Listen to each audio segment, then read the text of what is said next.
And we're back, YouTube. Thank you for tuning in. As always, I appreciate that. Oh boy, I've been looking forward to reviewing Dusk. Nostalgia is a very powerful emotion, and Dusk really tries to capitalize on those feelings of 90s gamers, as Dusk draws inspiration from classic first-person shooters of the decade, like Doom, Quake, Blood, Heretic, Rise of the Triad, and so forth. From starting the game, you'll feel right at home, with a very simple menu where you can fiddle around with some of the settings, more modern graphical options, and so forth. Then you can choose the campaign, and it throws you right into the action, the shooting.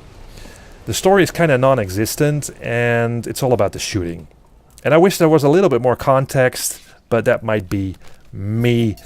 But think about this. I mean, Doom had at least something about a space marine that went to hell and killed all kinds of bad guys, and Quake kind of has that idea of a dude that shot bad guys.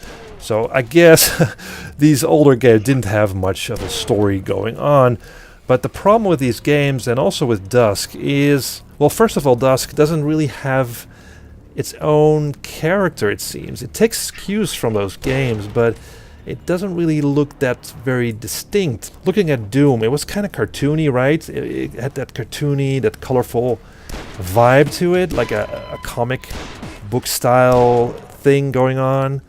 And Quake, for instance, was kind of had this sort of gothic style and horror style to it, very dark and greenish and brownish. But Dusk kind of, you know, it doesn't have its own feel, look and feel, I guess. It's kind of in between things. A little bit of Doom, a little bit of Quake, and mixed together, and then you get Dusk, which is a bit of unfortunate. I would have liked them to have chosen a more distinct style. But anyway, still, I did like the idea of going back in time and playing a shooter like this. But the problem with that is that because of that, it's kind of stuck in this 90s bubble, right? The 90s first-person shooters died off because of, I think, Half-Life. I mean, Half-Life came out, and it was a narrative-driven first-person shooter. So there was no really way to go back to the old days, right? But Dusk really tries to do that. It tries to go back to the old days. Now, if you look at the graphics of Dusk, they are fashionably low res, and as I said, they kind of lack a distinctive character.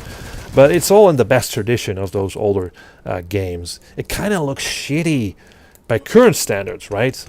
Like it's trapped in the 90s, which is what they were going for, I think. The level design is quite good. It's really old school and clever. You have these mazes, right? The elaborate mazes where there are places to climb or to jump to. There are places to crawl in or fall into. There are lots of secret passages to find. Also, in the best tradition of the 90s first-person shooters, you'll be searching for key cards, like the blue key card and the red key card and the yellow one. And you need those to open doors and to progress, right? It's all very old school, and obviously the developer went for that. The game offers some imaginative enemies throughout the 2 episodes that are currently available. There are 2 episodes with a variety of levels. So there's quite a lot to play here, and the enemies, they sort of range from cultists to scarecrows to soldiers. I mean, they're all over the place, really. But the problem is, and it's a problem that it shares with, again, these older games from the 90s, that the AI is pretty much non-existent, right? Most enemies just sort of run straight at you, and they don't have a lot of tactics going on, really. So also that changed when Half-Life came out, right? Because the soldiers in Half-Life really had kind of an intelligence to them. They threw the occasional grenade. They hide behind like these crates and stuff. But, you know, don't look for AI in this game. The controls are a bit slippery, again, in the best tradition of games like Quake, where you feel like you're more sliding through a level than actually walking. But the controls are overall quite precise enough. The weapons kind of look dull, right now, and they feel kind of weak, or they sound kind of weak, in my opinion. So I think they need to work a little bit more on the weapons. So yeah, and the weapons are kind of the ones that you'd expect. You have the shotgun, the pistol, and so forth, the rocket launcher. So yeah, it doesn't do anything new with that sort of with the weapons. So technically, the game actually runs quite fine. Again, it's an early access game, but I did run in some glitches, but nothing game breaking. Besides the campaign, there is an endless mode which puts you against waves of enemies, which is fun for a while. And there's also multiplayer where you can fight human enemies in a good selection of arena maps. But the problem is that nobody's playing it. Again, that has something to do, I guess, with the current early access status of the game. But the times that I played it, it was really frantic.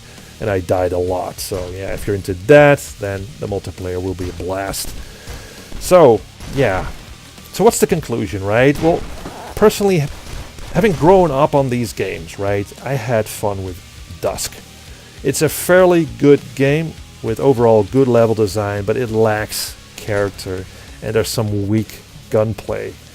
I guess it does what it set out to do, and that's obviously being a throwback to the old days, and nothing really more than that. And I doubt whether new players will find enough here to keep their interest, right? So that's what I think of Dusk. Fun game, not a great game, but still, you know, again, I liked it. Thank you guys for watching, and see you in the next video.